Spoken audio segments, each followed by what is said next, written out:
Shalom.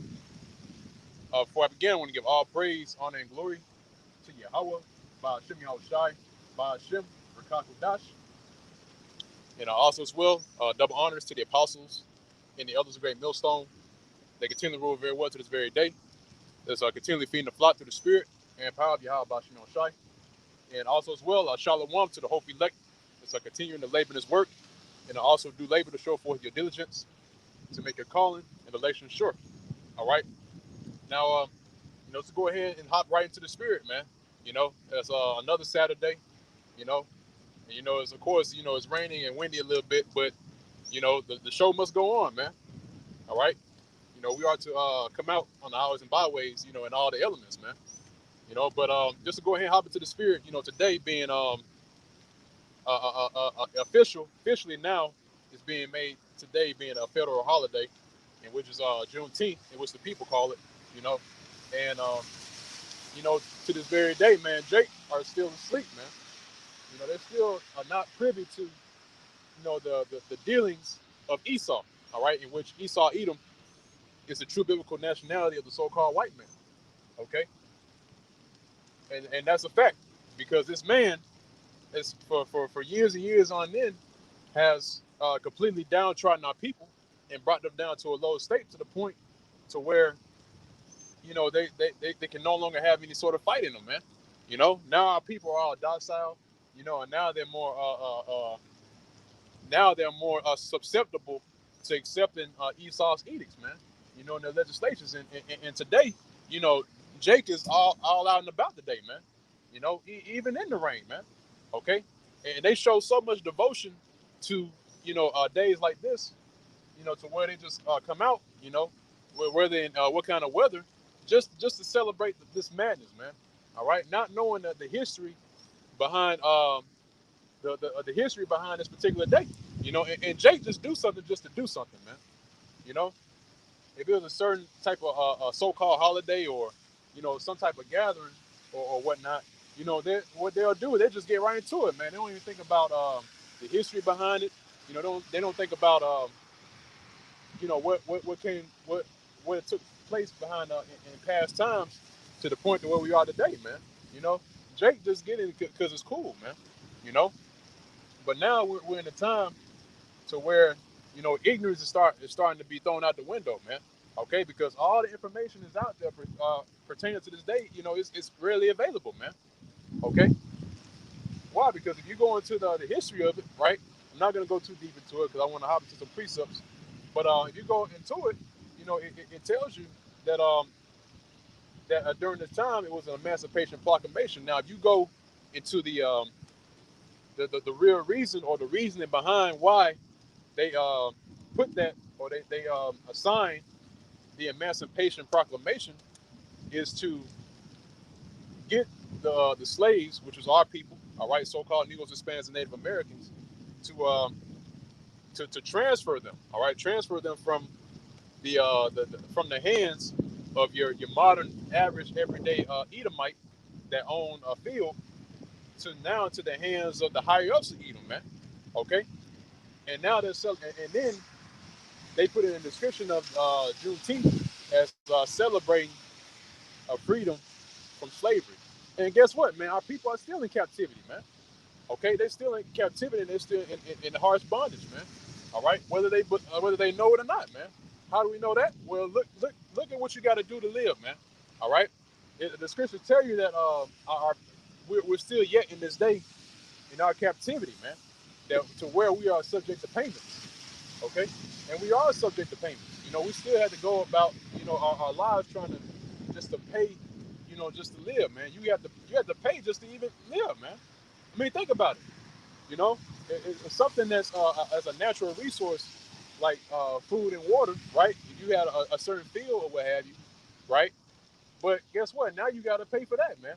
Even if you say that you got a land that you so-called own, right? You might buy a piece of land and you might grow certain crops concerning that, right? But guess what? You still got to pay taxes to this man. You still got to pay taxes to Esau to even keep that land, man. Okay? So still, Esau got a hand in whatever you got, man. So you're really not free, man. Okay?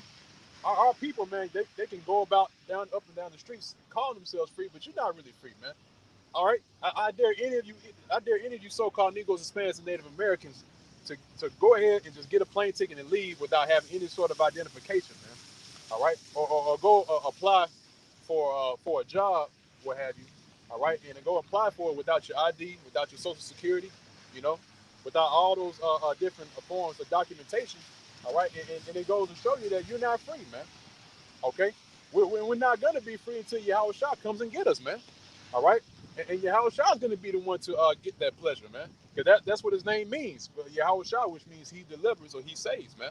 Okay, he's gonna get that pleasure of delivering our people, man. Okay, and rightfully so, man.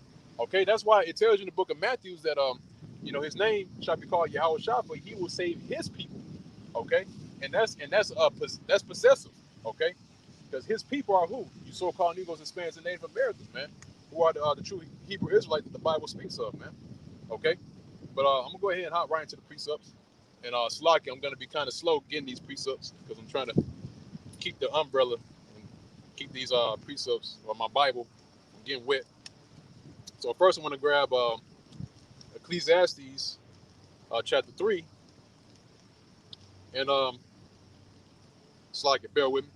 This is Ecclesiastes chapter 3, and this is at verse 15. It says, "That which hath been is now." Slocky. It says, "That which hath been is now, and that which is to be hath already been, and the Most High requireth that which is past." Okay, so the Most High requires that which is past, man. So in other words, what's the Lord requiring out of the hands of these Edomites, man? All right, He's requiring the blood that was shed on this land, man. All right, and the blood that was shed on this land is the blood of you so-called Negroes, Hispanics, and Native Americans, man. Okay, because the Lord hasn't forgotten about that, man. The Lord hasn't forgotten about what the so-called white man has done towards our people, man. Even though, our people will forget, okay, but the Most High is not going to forget, you know. Even though you got 2/3 of our people that's letting bygones be bygones, right? And just letting the so-called white man Esau get scot-free, you know. But yet, Yahweh Shai, he's not going to let that ride, man. You know, because Yahweh Shai, what he's going to do is going to come down and tear this place apart, man. All right, and tear this man asunder, man. And he's going to go into captivity, man. Okay, it tells you that. It tells you in the scriptures that this man is going to go right into captivity, man. Once our captivity is finished, man. Okay, because again, going back into the history, man, this man has a constant history of putting our people under a harsh rule, man. Or in other words, basically oppressing our people, man. Okay, and even when our people give this man some sort of leeway, right? He still drives a knife in your back, man. Actually, I'm gonna get one example of that, right? If I can, it's lock it. I'm gonna try to get it. It should be in the book of First Maccabees, the first chapter. If I can get it real quick, it's lock it.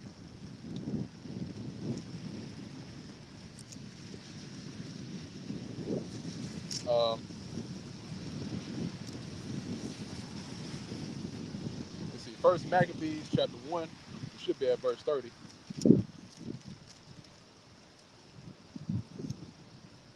Okay, here it is. Yep. It's First Maccabees chapter 1, and this is at verse. You know what? I'm gonna start at verse 29. It says, "And after 2 years, before they expired, the king sent his chief collector or tribute unto the cities of Judah, who came into Jerusalem with a great multitude." And it's talking about the current king at that time during the Greek Empire, when the Greeks would come into rulership, right? He sent a chief collector of tribute unto the cities of Judah. Okay, now this is what went down at verse 30. "And spake peaceable words unto them," right? Those peaceable words, like he does today. Okay, and in other words, those peaceable words come in the form of what you see today, man. All right, basically, making today, a federal holiday just to appease our people, man. Okay, just to tell them that, look, we know that we know we put a boot in your ass, right? But we're gonna go ahead and make a day commemorating that.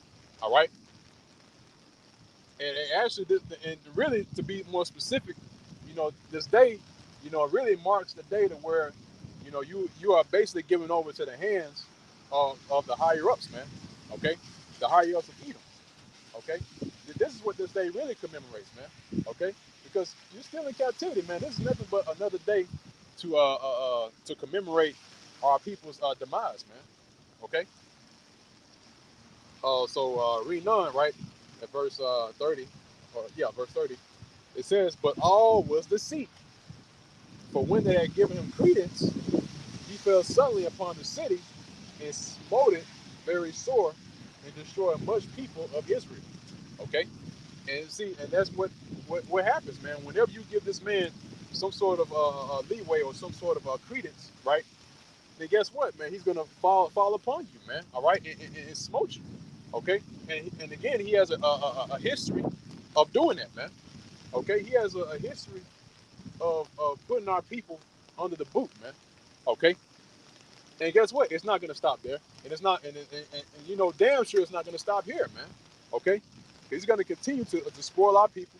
All right, because he knows who we are, man. He knows that we're the true Hebrew Israelites, man. Okay, so that's why he's gonna continue to do what he's gonna do, man, and to the point to where we're completely destroyed, man. Okay, but I'm gonna go ahead and hop from there. Let me go ahead and make sure it's locked in. But I'm gonna go ahead and grab the book of Revelations, chapter 18. It's locked in.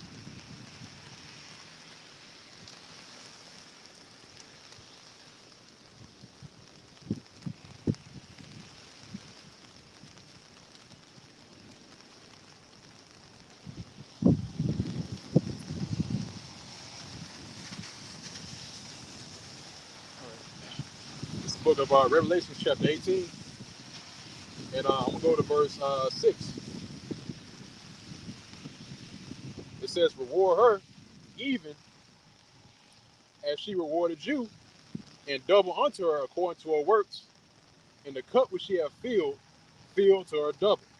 Okay, so right here it says, "Reward her, even as she rewarded you," man. All right. In other words, the her that's talking about, really when you read this, going to Babylon, but Babylon the Great is synonymous with Esau, man. Okay, because this place right now is ruled by Esau, man. Okay, because this is a product of his rulership, man. Babylon the Great. This is a culmination of all things wicked, man. Okay, and Esau is using this place to push out his doctrines, man. All right, his ideology, man. And he was specifically made to be the wicked, man. So right now he's using Babylon the Great to push out that wine, man. Okay, and it says in the scripture as well that the Lord has made Babylon, or that golden cup in his hand, man, which made all the earth drunken. Okay, and you see that, man, that all the ways of America has been pushed out throughout the four corners of the earth to all these different nations, and that's why you see everywhere, you see an American corporation everywhere, man, an American company. All right, everywhere you go to, no matter where you go to, you can be in somewhere in China, you know somewhere in Russia. You will always see a foothold of Esau, man. Okay, you can go to China right now and you'll see a McDonald's or a Burger King there, man. Okay, so no matter where you go to, this man is still going to be there everywhere you go, and that's why we constantly say, man, that these jakes that think that they're trying to get away by leaving America, all right, and getting a passport or what have you, still going to be under the rulership of Esau, man. Okay, because he's everywhere, man, and that's why it's going to take a divine intervention, a divine power to take this man down, man. Okay, because your previous leaders that rose up, they're not going to do it, man. Okay, Al Sharpton, he's not going to do it. Okay, all these different leaders, so-called leaders of our people, all right, they're not going to do it, man. And it tells you that the leaders of our people cause them to err, man. All right, and guess what? I'm pretty sure they're all over today, man. They're all over the news, talking about Juneteenth, and we're marking this day as the most remarkable and upstanding day, what have you, you know. But I'm pretty sure, man, you're gonna see these so-called leaders, show their faces and make some sort of statement about the day, man. And again, going back to what I was saying at the beginning about emancipation, right? It just means transfer, okay? So we were transferred over to the higher ups of Esau, man. Now we're working for them, man. Now we got to be under the rulership of them and under captivity under them, man. Okay. And again, like in the previous video, right? It's like it while I try to get this going here. But like in the previous video, right? I spoke about a little bit of the history concerning Esau, and when that happened, right? That's when you had a big conflict with the Edomites. Basically you had these southern Edomites that were fighting just to keep their slaves, man. Okay. But guess what? Ultimately, they lost it, man. They lost the fight because, as you can see, we're still underneath the captivity. We're now officially underneath the captivity of the higher ups of Edom, man. Okay. Now, it's like it while I try to get this next precept.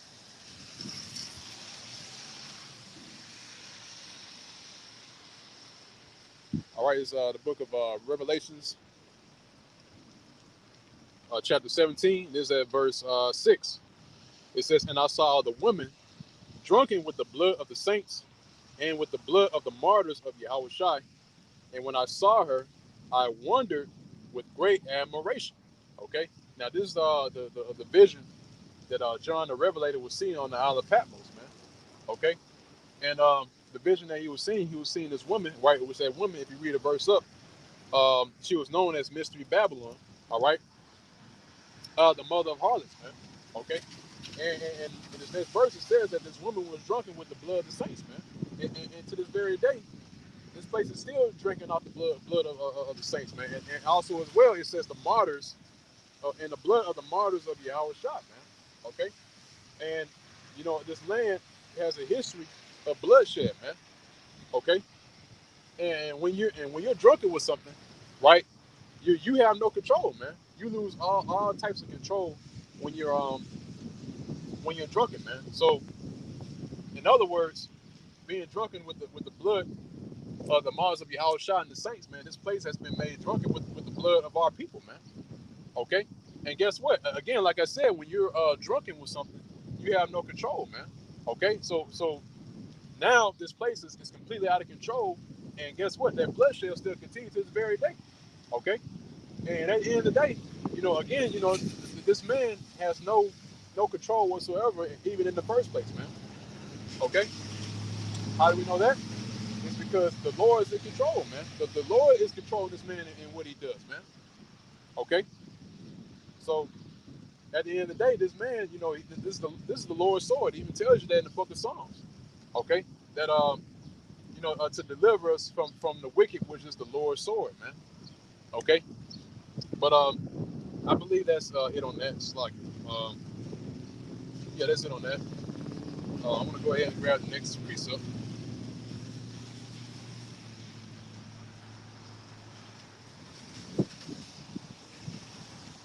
It's like it.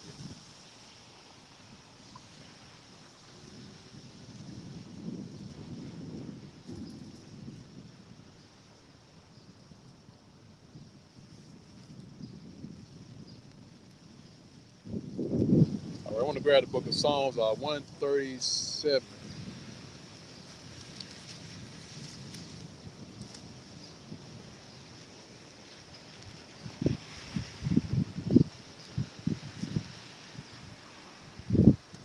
All right, this is the book of Psalms, chapter 137, and this is at verse 7. All right, and there's a scripture that tells you that Babylon and the nation of Edom, they're the same. They're synonymous, man. Okay.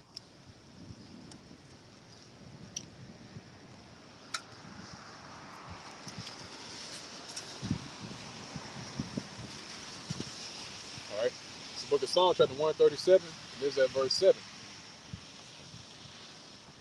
It says, "Remember, O Lord, the children of Edom in the day of Jerusalem, who said, race it, even to the foundation thereof." Okay, and that word "race" means to destroy. Okay, so it was a time where Esau, all right, had basically given us over to the Babylonians during that time because we was under a siege right, by the Babylonians, all right? And Esau, at that time, he was pointing us out to the Babylonians, man. You know, he was telling them where we were hiding. He even helped the Babylonians take us into captivity, man. Okay? And it doesn't stop there, man, because Esau also stood in the way. All right? I believe, I'm not sure if it's the same scripture. Where actually, Slocky, I think it's in the book of Obadiah, it tells you that thou shouldest not have stood in the path, roughly paraphrasing, when we was fleeing from the Egyptians, man. Okay, and they did that, man. They stood in the path between us and the promised land when we were trying to get, we were trying to escape from the Egyptians, man. Okay, the Lord has forgotten about that, and the Lord has forgotten about what they did when we was being taken down by the Babylonians, man. Okay, because Esau broke that brotherly covenant, man. Okay, so again, verse 7, it says, "Remember, O Lord, the children of Edom in the day of Jerusalem, who said, race it, even to the foundation thereof.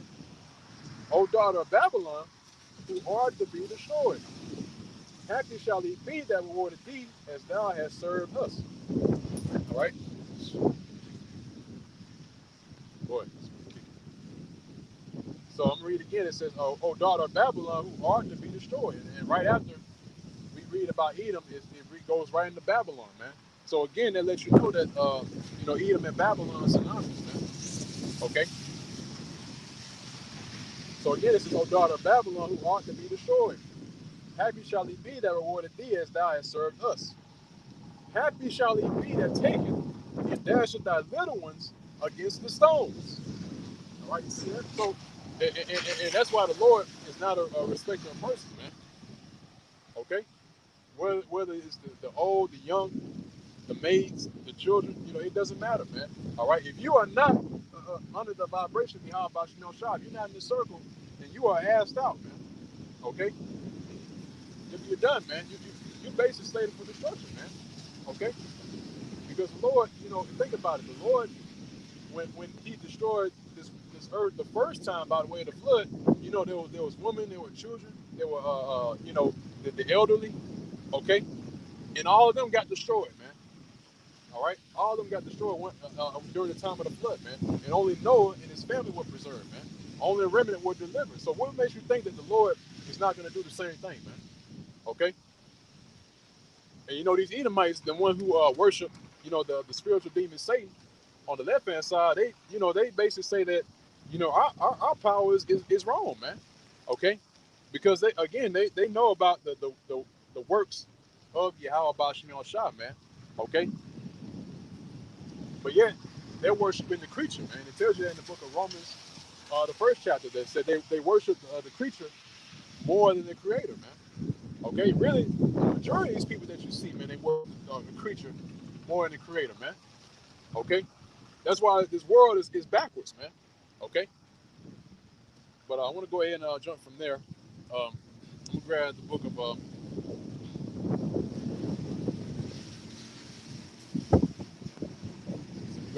Revelations.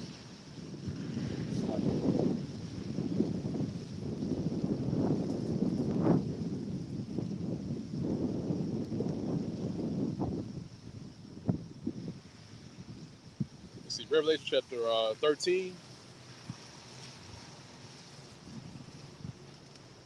Let's see, Revelation chapter 13 is at verse 9.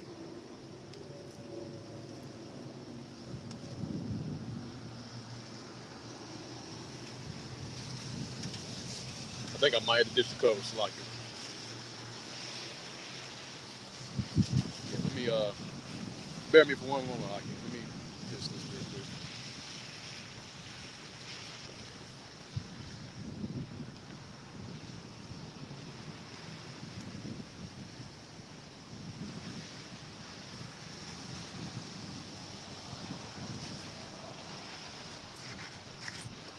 Take this off. It's no good anymore.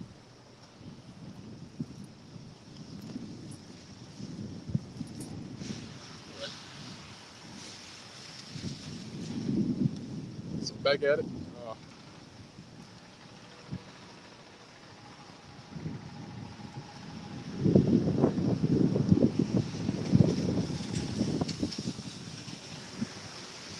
of Revelation, chapter 13, this is at verse 9. It says, if any man have an ear, let him hear.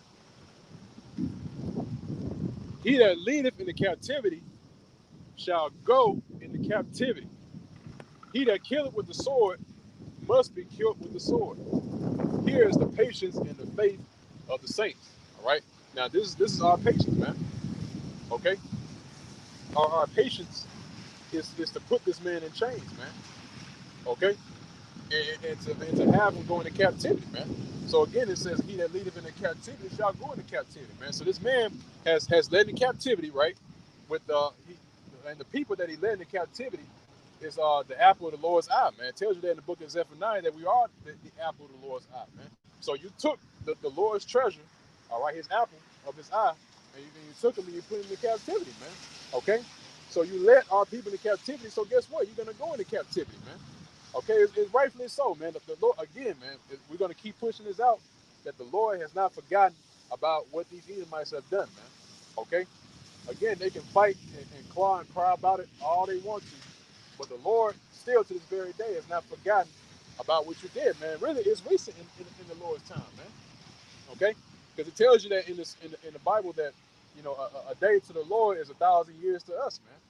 Okay, so right to the Lord, what that was only a few hours ago, man, or a couple of hours ago. Okay, it is recent, man. Right, it is recent in the realm of Yahweh Shemel Shah. So guess what? That anger is still fresh, man. Okay, even the Lord Yahweh Shah still remembers what you did, man. All right, it was only 2 days to him, man. Okay, so 2 days ago in the Lord's time, all right, you crucified Yahweh Shah, man. Okay, and that anger is still fresh on his mind, man. Okay, so that's why when the Lord returns again, he's gonna tear this place apart, man.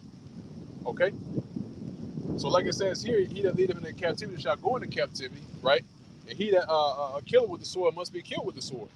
Okay, and again, this is the patience and the faith of the saints, man. Okay, so we have faith that this is going to happen, man. We believe that this is going to happen. Okay, and we're patiently waiting on this, man. We know for a fact this is going to come to pass, man.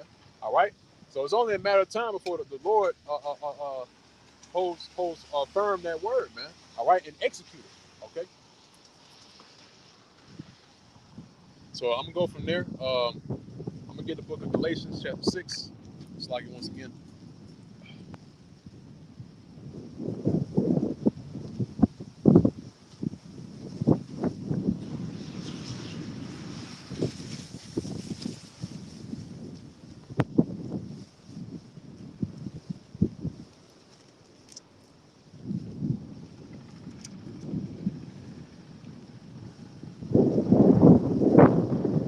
All right, this is the book of Galatians, chapter 6, and this is at verse 7. It says, "Be not deceived, the Most High is not mocked. For whatsoever a man soweth, that shall he also reap." Okay?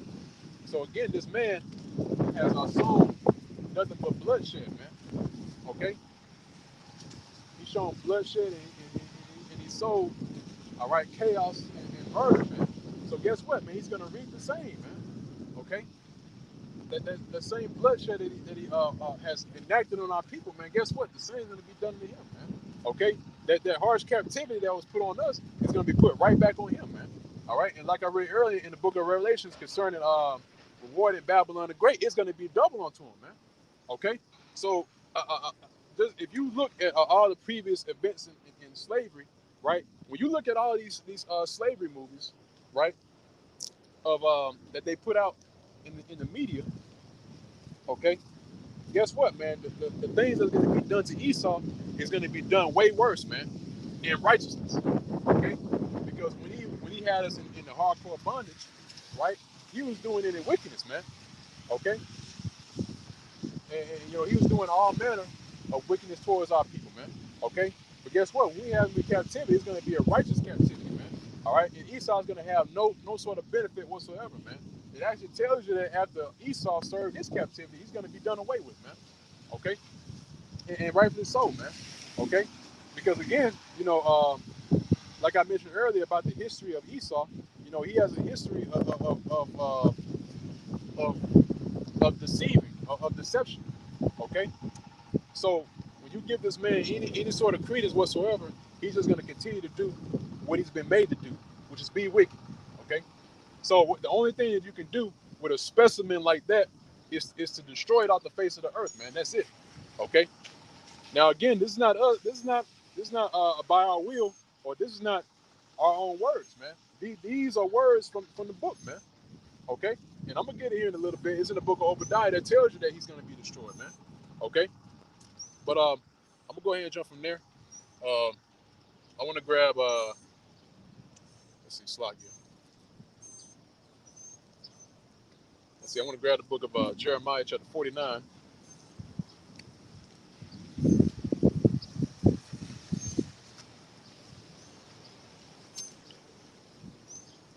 I think, yeah, I think I'm good. Yeah, I think I'm good.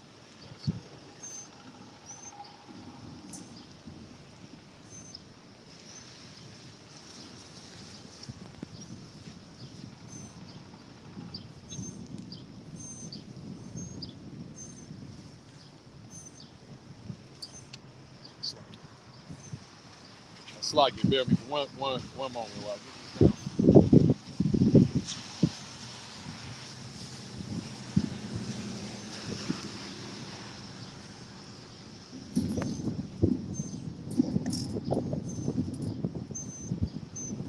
All right.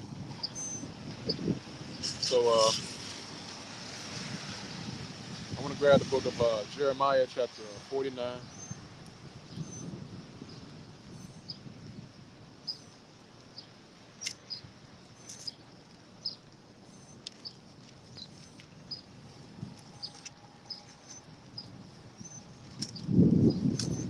All right, this book of Jeremiah chapter 49.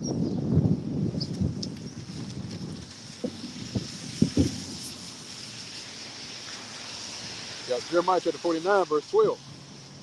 It says, "But thus saith the Lord, behold, they whose judgment was not to drink of the cup have assuredly drunken.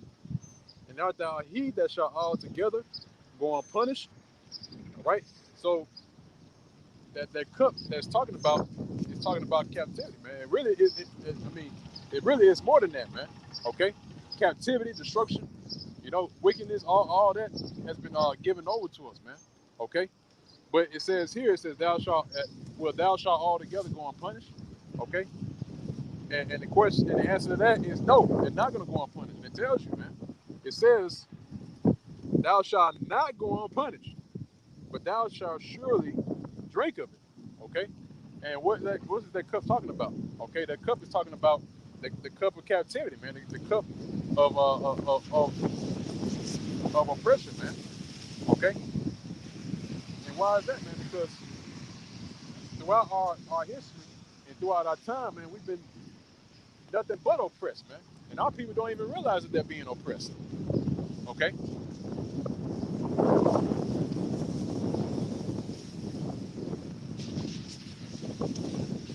it's like, yeah. So our people don't realize that we're being oppressed, man.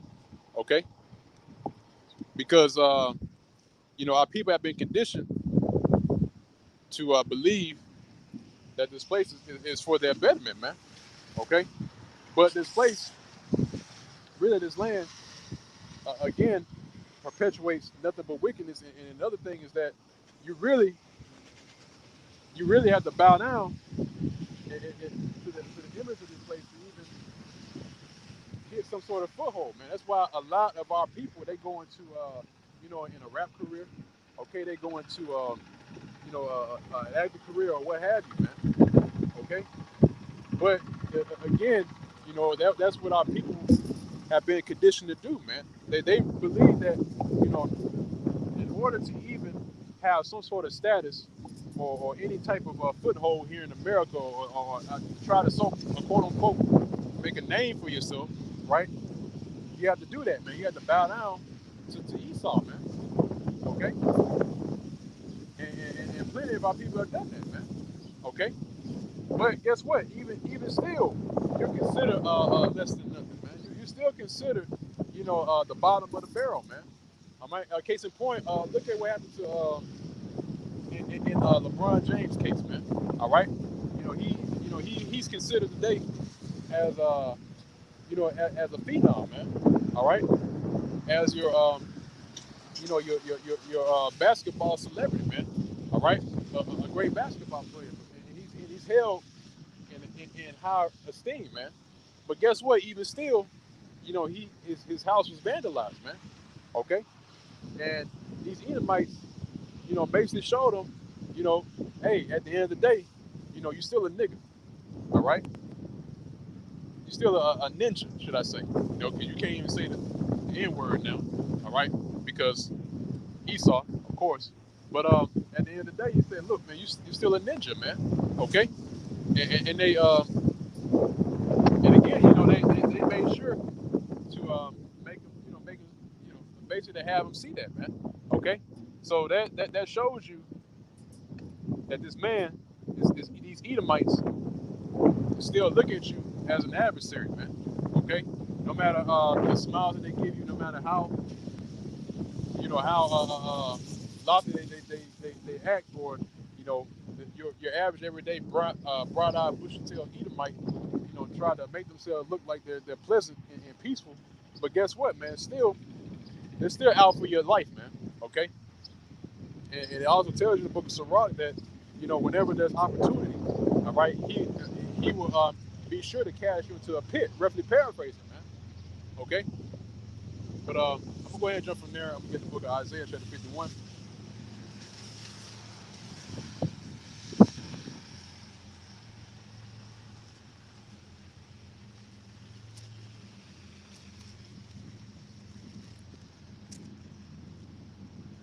It's like,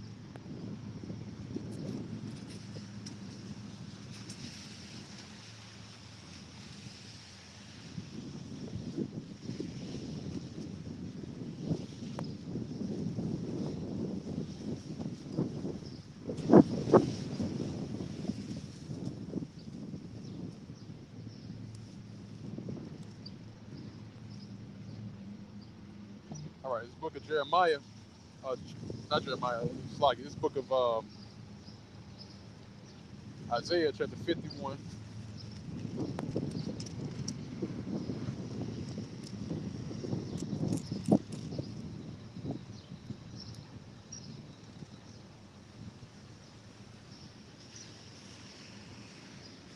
Right, Isaiah chapter 51.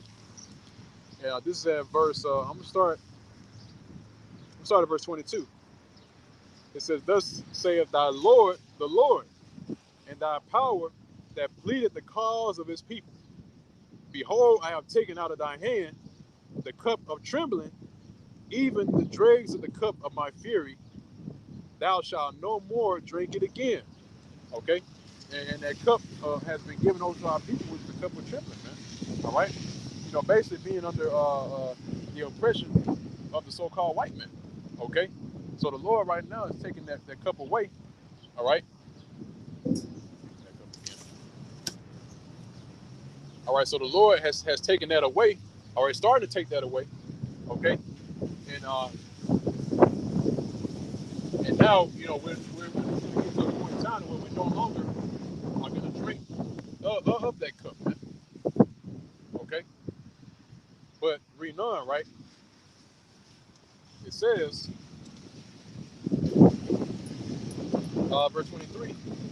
It says, "But I will put it into the hand of them that afflict it." Okay, which I said to thy soul, bow down that we may go over, and thou hast laid thy body as the ground, and as the street to them that went over. Okay, so the Lord is going to turn that cup away from us, all right, and give it over to the hand of them that afflict us, man. Okay, so right now we're seeing that process happening, man. Okay, that's why we're starting to see a transition from the rulership of Esau Edom to the rulership of Israel, man. Okay, and it tells you that the end of this world is going to be the end of Esau's rulership, man.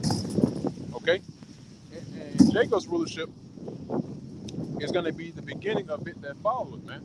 All right, so our rulership starts with the downfall of Esau, man.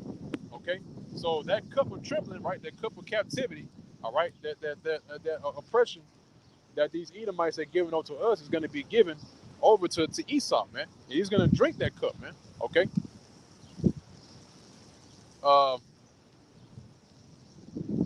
yeah. So it says here, even the dregs of the cup, all right. And the dreg, in other words, in a roundabout way, is saying that if you basically us drinking of that cup, we drunk every last drop of it, man. Okay. So guess what? When Esau partakes in that same cup, all right, guess what? He's going to drink every last drop of that cup, man. All right. And also as well, going back to Revelation, right? Revelations 18th chapter, okay, where it says that double unto her according to her works, and the cup which she have filled to her double, man. Okay, so that same cup that we drunk, all right, guess what? He's got to drink that same cup, man. But guess what? It's going to be double, man. Okay, he's going to have to drink a double cup of that, man. Okay. So again, and also as well, like I mentioned before, right? Being captivity, okay? The level of the captivity that we went under, right? Guess what? He's gonna partake in that same captivity, but it's gonna be double, man. Okay? So I'm gonna go on from there. See, I'm gonna grab the book of Ezekiel chapter 18.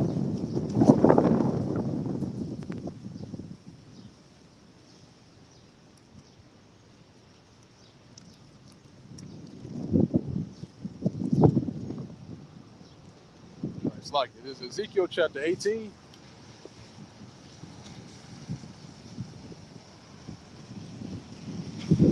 And I'm starting at verse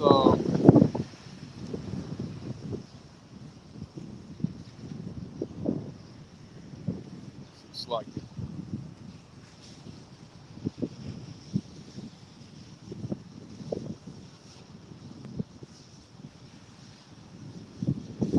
right here it is. Yep. This is Ezekiel chapter 18, and this is at verse 10. It says, if he begot a son, it says, if he begot a son that is a robber, a shedder of blood, and that doeth the like to any of these things, and that doeth not any of those duties, but even hath eaten up upon the mountains and defiled his neighbor's wife, hath oppressed the poor and needy, hath spoiled by violence, hath not restored the pledge, and hath lifted up his eyes to the idols, and hath committed abomination, hath given forth upon usury, right? Usury means term I'm looking for. Usury is going to the words escaping right now. It's like interest. Okay, so it says have given forth upon usury, which is interest. All right, and that's prominent here in America, man. Okay, where you have to basically pay a certain amount of interest on top of what he gives you, man. All right, because whenever you go to this man, the so-called white man, and that's a part of the curses, right? Going to him for in nakedness and in one of all things. All right, so whenever you go to this man, all right, for any sort of loan or anything like that, all right, and that's another part of the curse where it says that we, he we shall not lend, but we're going to continue to borrow. All right, so when we borrow from this man, all right, guess what? He tags on the extra just to pay him back, man. Okay, he gives you a certain amount of money, right? And not only do you have to pay that back, but you have to pay a certain percentage on top of that, man. All right, and the scriptures tell you not to do that, man. All right, which adds on to the track record of this man Esau, man. Okay, so it says It's like lost my place here. Verse. I'm starting from the top of verse 16 again. Neither have the press any. It's like I read the wrong one. Verse 13 it says, "Hath given forth upon usury, and have taken increase. Shall he then live?" And that's the question. That's the big question. All right. So after this man and all these things Esau has done, man. Okay. Everything that you see that I just read in this particular chapter, all right, he's done all of these things, man. Okay, and it tells you that shall he live? Okay, and here's the answer. Okay, um, it says he shall not live. He hath done all these abominations. He shall surely die. His blood shall be upon him. Okay, so this man, after doing all these things, is he gonna live? No, he's not gonna live. Okay. He's not gonna live, man. He's not gonna, and his days are not gonna be prolonged, man. Okay, because after doing all these things, you're not gonna go unpunished, man. And I just read earlier in Jeremiah the 49th chapter, it says, "You shall not altogether go unpunished, man."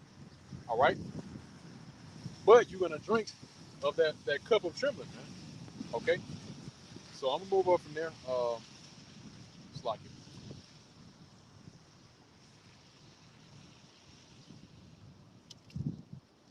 I'm gonna grab the book of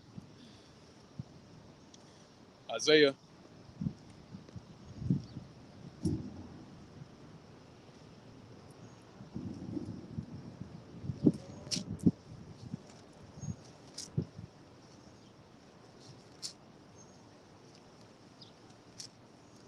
Right, the book of Isaiah, chapter 33. Bear with me, I can. All right, this book of Isaiah chapter 33, and this is at verse 1. Go ahead and close this.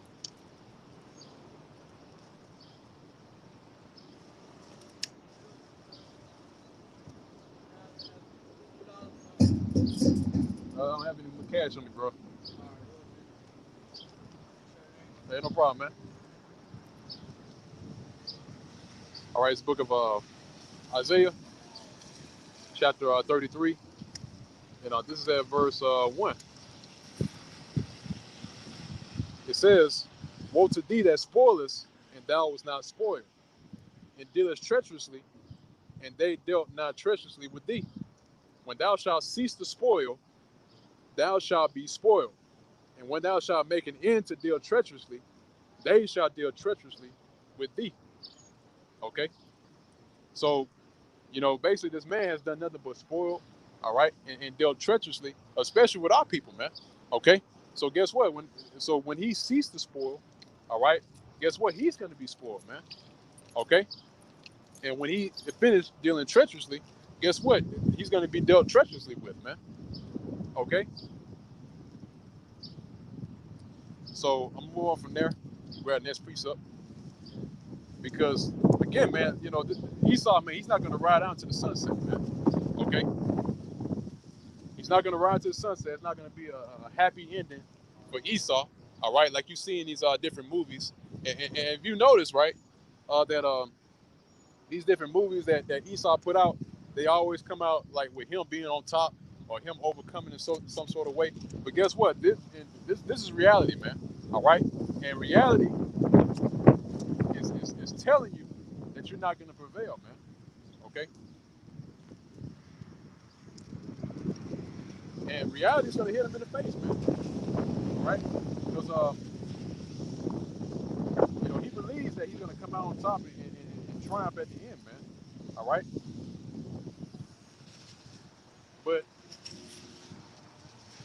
thus said Yahweh Shemel Shah, it's not going to be so, man. All right. All right, it's the book of Job, chapter 20. This is at verse 10.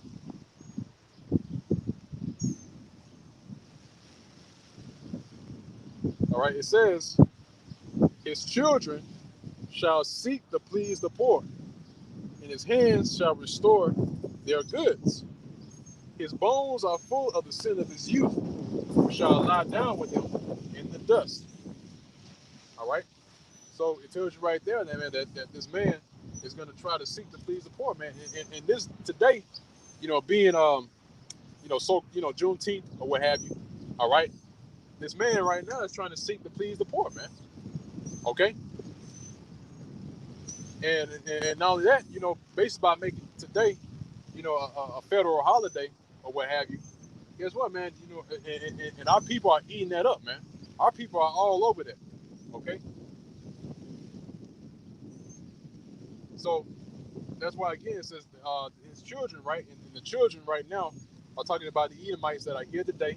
Okay.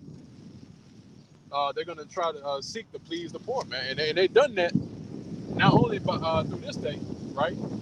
But they've also done that by way of these different other edicts, okay?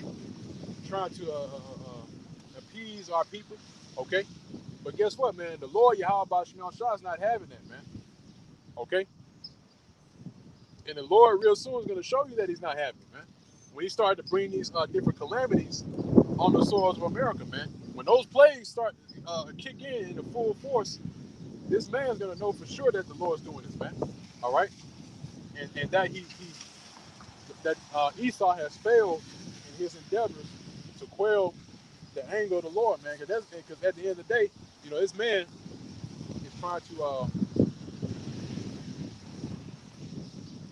to basically upset the prophecies, man.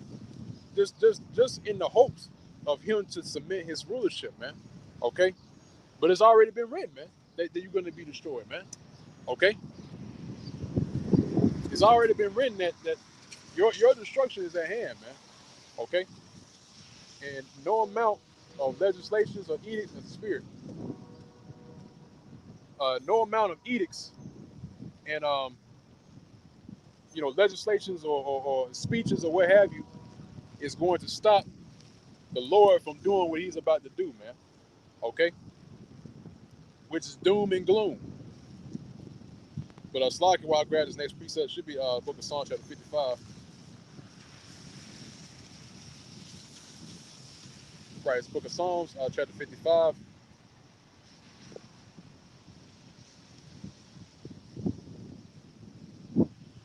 Right, Book of Psalms chapter 55, and I'm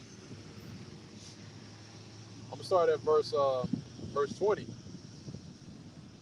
Uh, yep, Psalm chapter 55 verse 20 said, "He had put forth his hands against such as be at peace with him. He has broken his covenant." All right, and really, when you look into it, man, this man has broken numerous amounts of covenants, man. Okay, and you see that with the what happened with the Gadites and the Reubenites, man. All right, and the other northern tribes, man. All right, this man has made edicts, right, or contracts and agreements with the so-called Native American Indians, right? And guess what? Those different covenants, those different agreements, those everything that Esau put in front of the northern tribes of our people. Guess what, man? He broke every single one of them, man.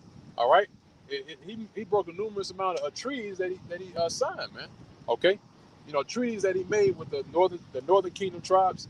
Okay, and after so many times, you would think that you know after one treaty, of course, it's there's a saying in the world that says it fool me once, shame on me. All right, fool me once, shame on you. Fool me twice, shame on me. Because after the second time, you would think that you know common sense would tell you not to make any more treaties with this man. But if you actually look at the amount of treaties that this man made, these different pacts that was made with the so-called Native American Indians, man, you would think that, you know, after all those treaties, man, that this man is no one to be trusted, man. All right, even amongst the Gadites, right? It was a saying, or it was a term that they used for the so-called white man, which he deemed him as forked tongue. All right, basically he speaks in double tongue. Okay, he'll say one thing, right, but then behind your back he does something else, man. And that's why, like I said, with today being made officially a federal holiday, right? That's not gonna do it, man. Okay, but continuing on at Psalm chapter 55, and this is at verse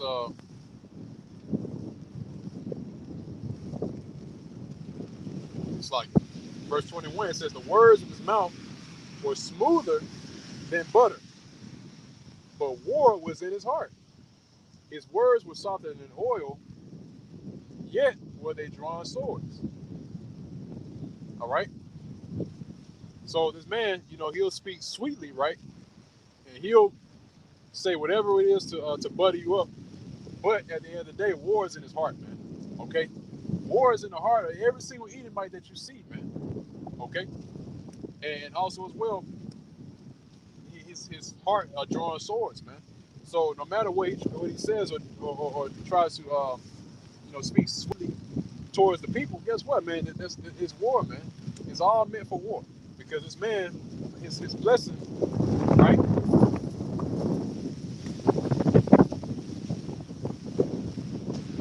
It's like,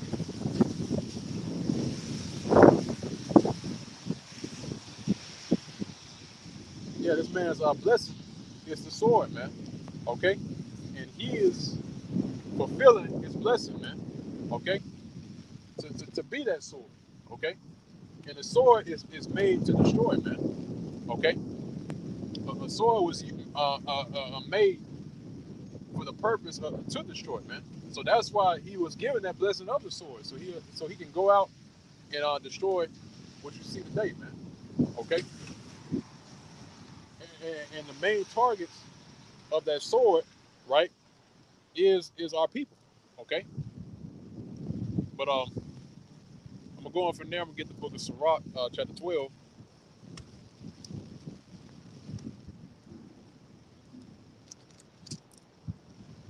Slug it. Bear with me for a moment.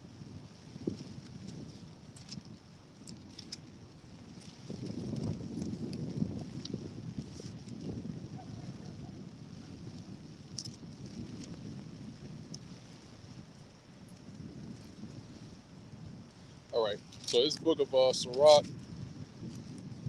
chapter 12.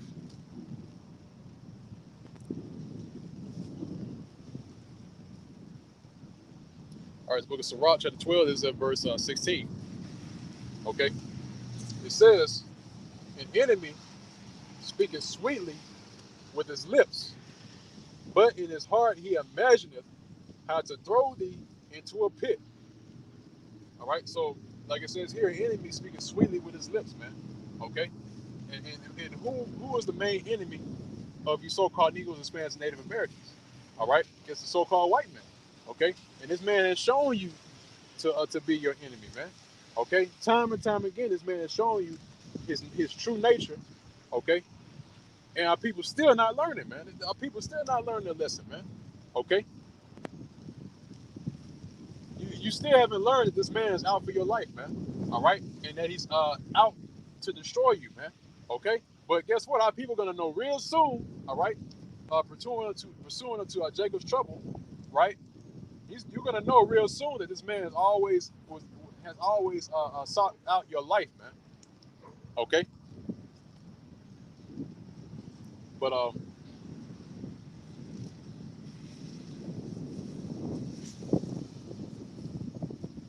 it's like it. So going back to Sirach, chapter 12, verse 16, it says, "The enemy speaketh sweetly with his lips, but in his heart he imagineth how to throw thee into a pit. He will weep with his eyes, but if he find opportunity," this is what I was talking about earlier. Okay, it says, "But if he find opportunity, he will not be satisfied with blood." Okay, so if this man has any sort of opportunity, okay, to destroy us, right? Guess what? He's not going to be satisfied with blood. All right, he's going to do more than just shed your blood, man. Okay, what he's going to do is first he's going to shed your blood. All right, take what you have, take your identity, all right, defame who you are, okay? Throw your name in the dirt, throw down your honor, okay? And go about and go about to seek after the next life, all right? Seek after another Israelite's life, man, okay? And it doesn't stop there, man, okay?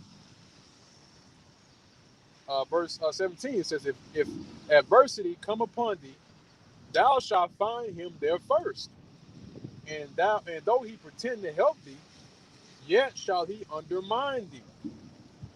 Okay.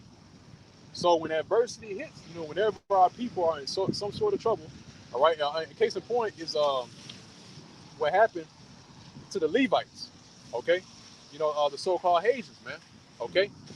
Whenever it was a time to where the so-called Haitians were in distress, where was Esau? Where was Esau during that, man? All right. He wasn't there, man. Okay. And also, well, not only that, what happened to the so-called Haitians, right? But also as well, what happened to our people down in Louisiana, man. Okay, in New Orleans, all right. Because when Katrina, when Hurricane Katrina hit Louisiana, all right, where was Esau during that, man? Where was the so-called white man during that time when our people were in distress, man? Okay, he wasn't there, all right. But yet, he just watched from a distance, man. Okay. So when our people were in distress, when adversity was there, and I'm gonna read it again, verse 17, and that's why Kanye West was was basically he faced repercussions when he said that Esau, the so-called white man, doesn't care about so-called Negroes, man. All right, and they took him out of there, man. All right, and now look at the state of Kanye West, man. All right, this man, all right, has basically thrown him down, man. All right, basically threw down his reputation, man. Now he's just reduced to just being Kanye West. All right, but again, I'm gonna read verse 17. It says, "If adversity come upon thee, thou shalt find him there first, and though he pretend to help thee, yet shall he undermine thee. He will shake his head and clap his hands and whisper much and change his countenance." All right. So when adversity hits, guess what, man? He's gonna be celebrating, man. And I read earlier, right, in the book of Psalms, right, where they said race it into the foundation thereof, man. All right. When they were pointing out our people toward the Babylonians, man. Okay. And the narrative hasn't changed, man. All right. The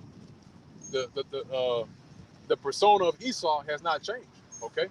The way this man operates hasn't changed. All right. His demeanor hasn't changed. His confidence hasn't changed, man. All right. He'll always be an Edomite to the time of where he's destroyed, man. Okay. And it's not going to stop until he's completely taken out of rulership, man. Okay. But I believe that's it on that. Like me, go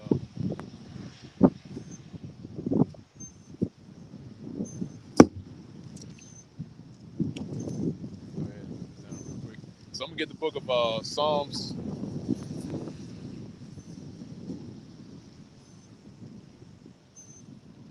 It's like I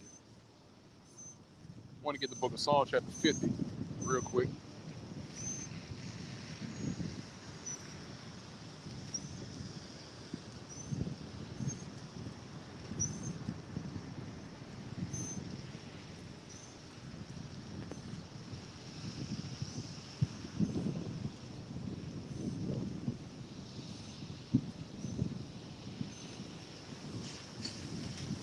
I want to hop back to Psalm 50, but I think I already read that one.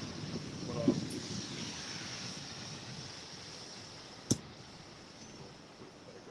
it's still rings a little bit. Let me go ahead and grab the book of. Actually, Slacky, I'm gonna continue on Psalm 50.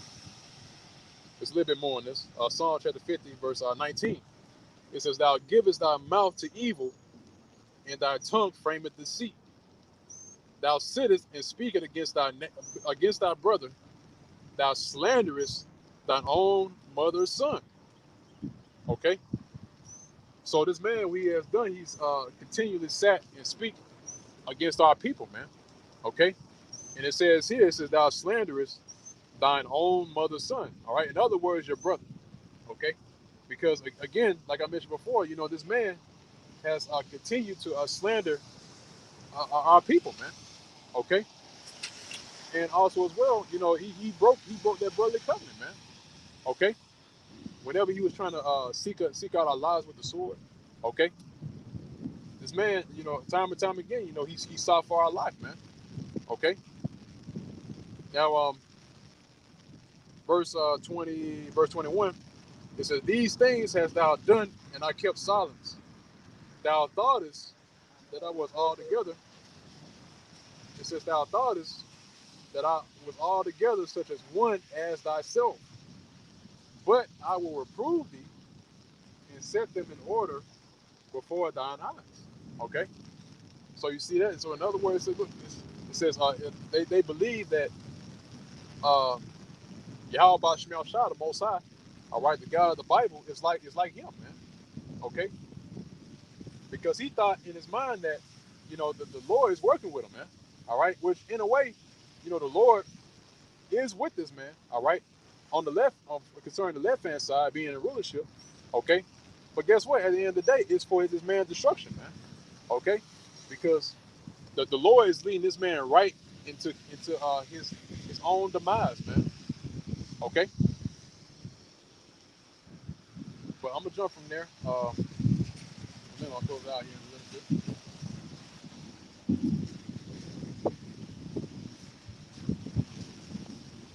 It's like it. I want to get the book of. See, let me grab James.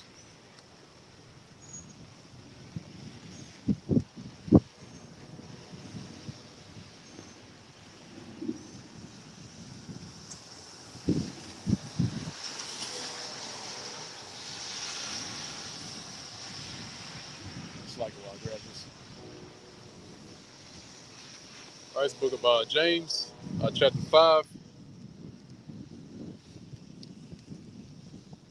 Right, the book of James, chapter 5, verse 4. It says, behold, the hire of the laborers which have reaped down your fields, which is of you kept back by fraud, crieth, and the cries of them which have reaped are entered into the ears of the Lord of Sabaoth. Okay? So right now the Lord is hearing those cries, man. Okay? Because how is the Lord hearing those cries, man? All right, by the men of the Lord that's coming out on the highways and byways to cry unto the Lord, Yahweh Bashimel Shah, man. Okay? And not only on the highways and byways, right? Right, so not only on the highways and byways, but also as well in the videos, man. Okay? Because that's another form of crying to the Lord, man. Whenever we pray and make supplications to Yahweh Bashimel Shah, that's crying to the Lord, man. That's crying unto continually, man. Okay? So I lost my plates here, so like if I get it back.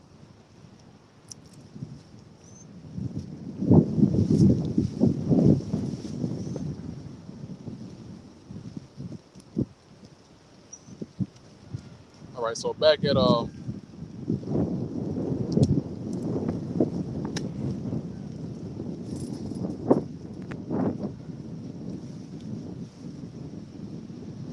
back at James chapter 5, and this is at verse 5. As it's like, let me start at verse 4 again. It says, behold, the hire of the laborers which shall reap down your fields, which is of you kept back by fraud, crieth, and the cries of them which are reaped are entered to the ears of the Lord of Sabaoth, right? And again, that word Sabaoth, all right? That word Sabaoth means armies, the armies of the nation of Israel, okay?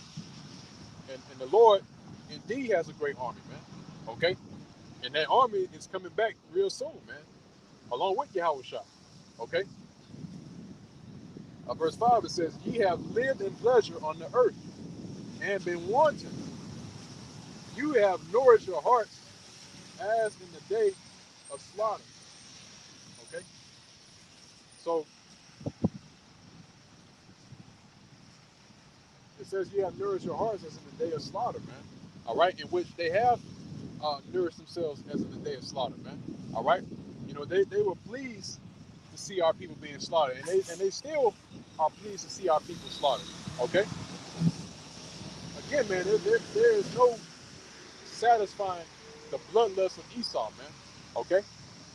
It even tells you in the book of Ezekiel, the 35th chapter, that this man has not ceased from blood, man. And that this man, all right, has not stayed away from blood. Okay? This is a bloody man that we're dealing with, man.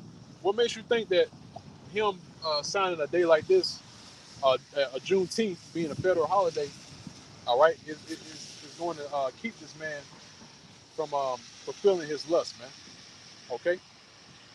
If he's a bloody man and he has bloodlust, okay, then guess what, man? He's gonna go back to his natural habitat, man. Go back to his natural instinct, which is to shed blood, man. Okay. But I'm gonna go on from there. I'm gonna get the book of Jeremiah chapter 50.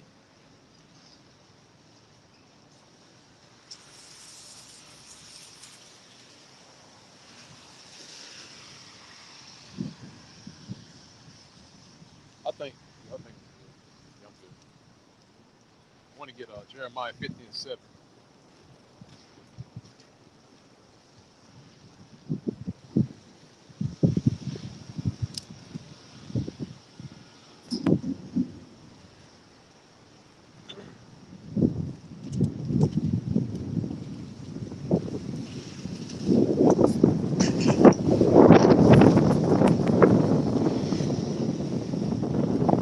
All right. So it's the book of Jeremiah. So I want to get man. Jeremiah chapter 50. This should be at verse 7.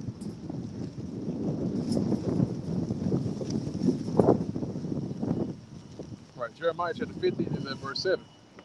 It says, all that found them have devoured them. All right, who's the them that's talking about? It's talking about our people, man. Okay? And the ones that found us is who? All right, the Edomites. Okay? So again, it says, all that found them have devoured them, and their adversaries said, we offend not, because they have sinned against the Lord, the habitation of justice, even the Lord, the hope of their fathers. Okay? So and that's what these devils really think, man. Okay? They think that the Lord is actually on their side, you know, in terms of destroying us, man. Okay? But again, you know, the Lord is only using them just to be that sword, man. Okay? Just to be that sword to enact a punishment against our people. Okay? But Esau took it a step further, man. Okay? And it tells you that it was a time to where our iniquity had an end, man. Okay? In our time that we were to serve captivity, all right, we were supposed to already be free, man. Okay? But this man still has it in his hand, man. All right? And he's doing nothing but fulfilling prophecy by even doing that, man. Okay? Because the Lord right now is putting them on the scene of the crime, man. Okay? So when the Lord does return, all right, and guess what? He's gonna find us still in this man's hand, man. And it tells you what happens when you steal a people, all right, and they're found in your hands, man. All right, guess what happens, man? You are put to death, man. Okay, so yeah, that's it on that. I want to go ahead and from there get the book of Joel.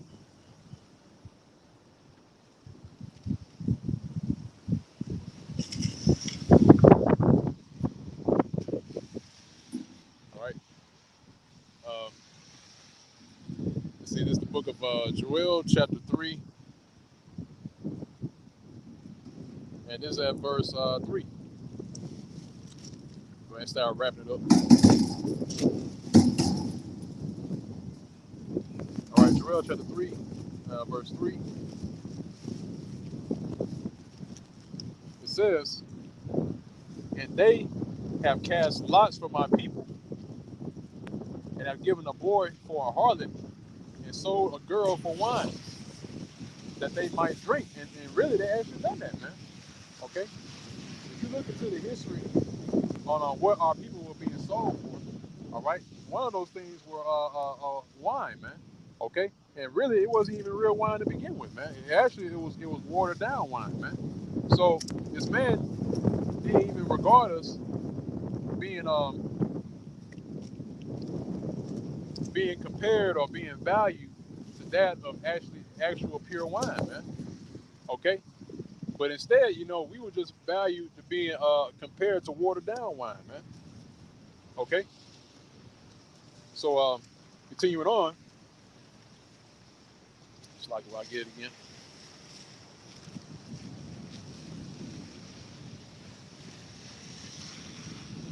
Right, so back at Joel chapter 3, verse 4, it says, "Yea," it says, "Yea, and what have you to do with me, O Tyre and Zidon, and all the coasts of Palestine? Will you render me a recompense? And if you recompense me swiftly and speedily, will I return your recompense upon your own head." Okay? So Tyre and Zidon, all right, that's talking about the Hamites, man. Because guess what? During that time, the Hamites were taking us down and selling us over to the Edomites, man. All right, giving us over to the Edomites, and not only the Hamites, all right, also the Ishmaelites. The Ishmaelites also have a hand in it as well. So you Ishmaelites, you're not scot free, man. You gotta answer for this too. Okay. So continuing on, verse 5. So because you have taken my silver and have carried, it's like,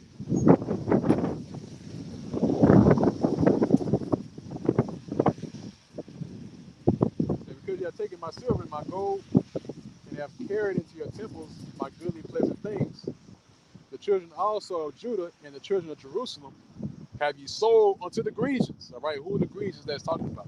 It's talking about the Edomites. Okay, because they're also known as the Grecians. All right, and history shows you that they were the Grecians during the Greek Empire, the Greek rulership. All right, they were Edomites, man. Okay, um, that ye might remove them far from their border. Behold, I will raise them out of the place where ye have sold them, and will return your recompense upon your own head. And I will sell your sons and your daughters into the hand of the children of Judah, and they shall sell them to the Sabians, to a people far off, for the Lord has spoken. All right. So the Lord's going to turn that recompense upon their own heads.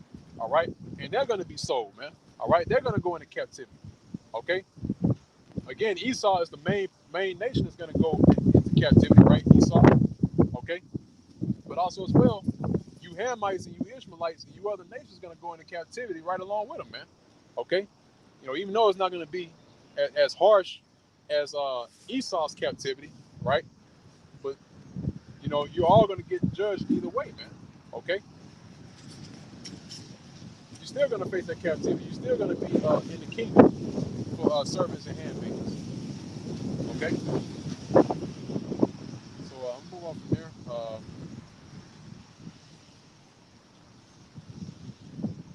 It's like I'm gonna get the book of Isaiah chapter 14.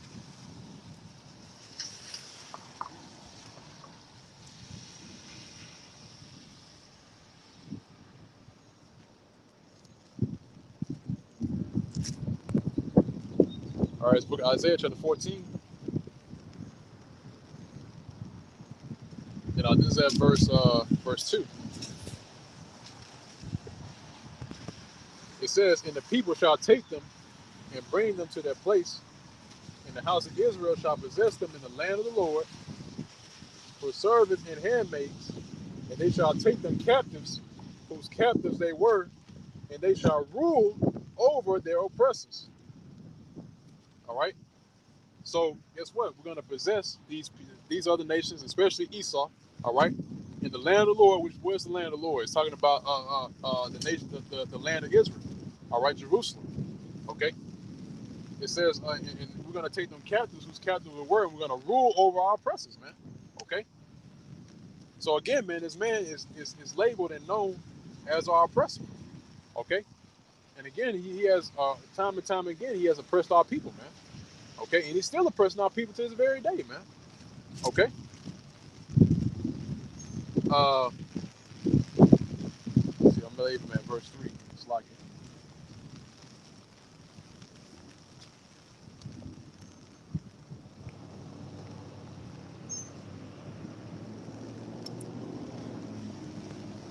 No, that's it on that. I'm going to jump to the next precept.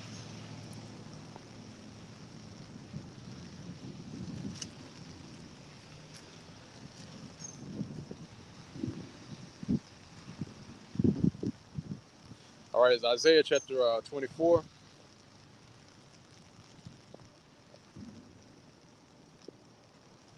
It's like it. Bear with me.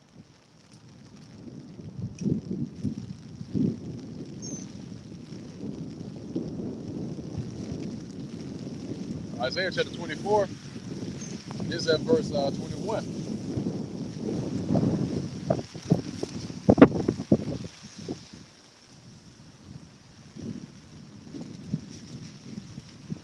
Yeah, Isaiah chapter 24, verse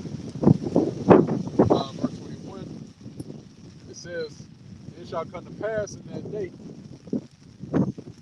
that the Lord shall punish the host of the high ones that are on high, and the kings of the earth upon the earth. And they shall be gathered together as prisoners are gathered in the pit, and shall be shut up in prison.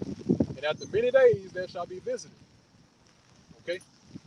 So they're going to be gathered together, right? And they're going to be thrown into a pit, man. Okay? And after many days they're going to be visited, man. So after, we gathered up these Edomites that have fled the destruction, right? Because it tells you in the scriptures that this man is going to escape the destruction, man. Okay? But guess what? It says here they're going to be gathered up and they're going to be thrown into a pit, man. So the purpose of the Lord allowing these devils to escape the thermonuclear destruction, when I say these devils, I'm talking about the higher ups, all right? Because when they flee his destruction, all right, and they escape this and go into their bunkers, right, into their hiding places, guess what? They're going to be gathered up and they're going to be thrown into a pit, man, okay? And that's when where it's going to be the commencement, or it's going to, their captivity is going to start, man. Okay, and really it starts with them, and it tells you in the scripture as well that the first task that they're going to be given is to gather up all the dead bodies. All right, all these bodies that have been slain. All right, and to bury them. All right. Man, it's wind. Goodness, man. All right, I'm gonna go from there. I'm gonna get the book of Obadiah, chapter 1.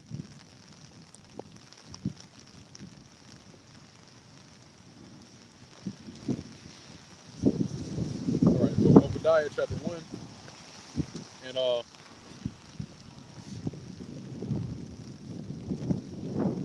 right, Obadiah chapter 1, verse 18. It says, "In the house of Jacob shall be a fire, and the house of Joseph a flame, and the house of Esau for stubble. And they shall kindle in them and devour them, and there shall not be any remaining of the house of Esau, for the Lord has spoken." All right. So after they serve their captivity, right, then it's going to get to a point in time where we're going to gather them up, right, and they're going to be destroyed, man. Okay. And that's why it says here that the house of Esau is going to be for stubble, man. Stubble is the product of what happens when you burn something, man. All right, so when these Edomites are all gathered up after they serve their captivity, after they serve their punishment, they're all going to be gathered up and they're going to be destroyed, man. Okay, and that will be the end of all wickedness, man. All right, and that deserves a praise, man. It deserves a hand clap, man. Okay, that Esau is going to be destroyed off the face of the earth after they serve their captivity, man. So no more we're going to see a cycle of wickedness being here on the planet Earth, man.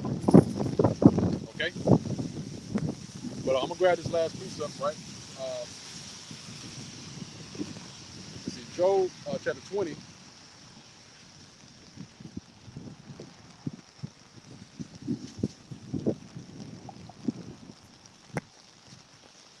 Should be verse 8.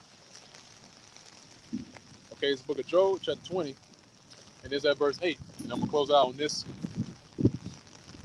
It says, he shall fly away as a dream, and shall not be found.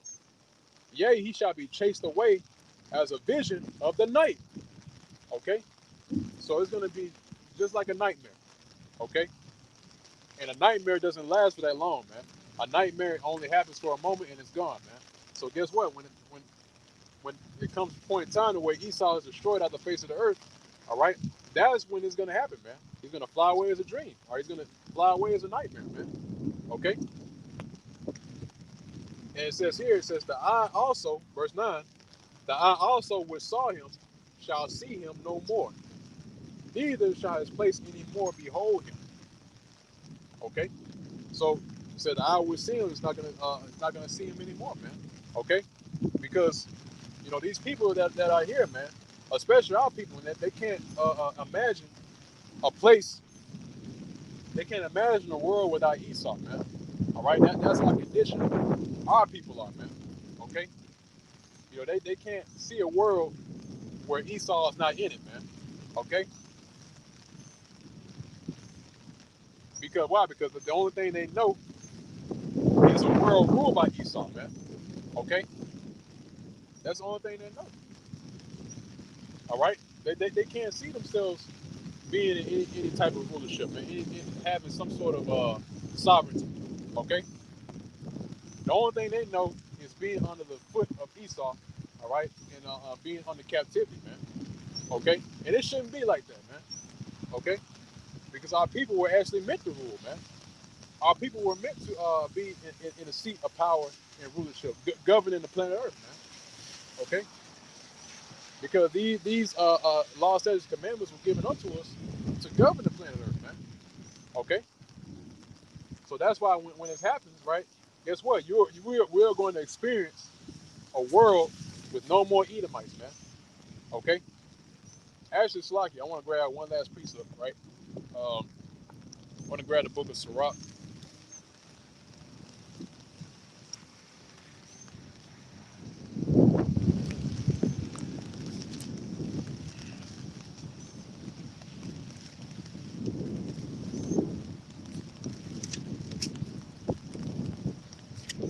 Sirach chapter 10.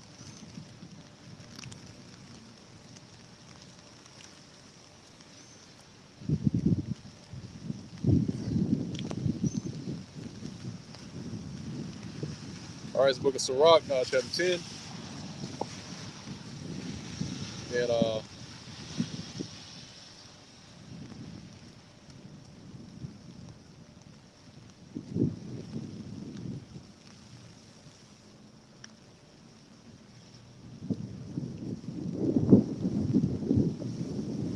I believe it's Sirach chapter 10. Slaki.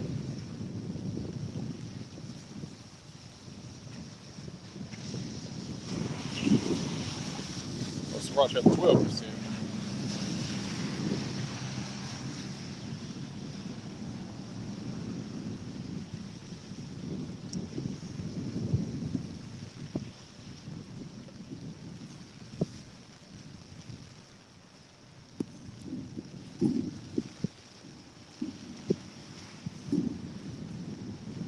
Okay, here it is. Yep, I just opened it. Yep.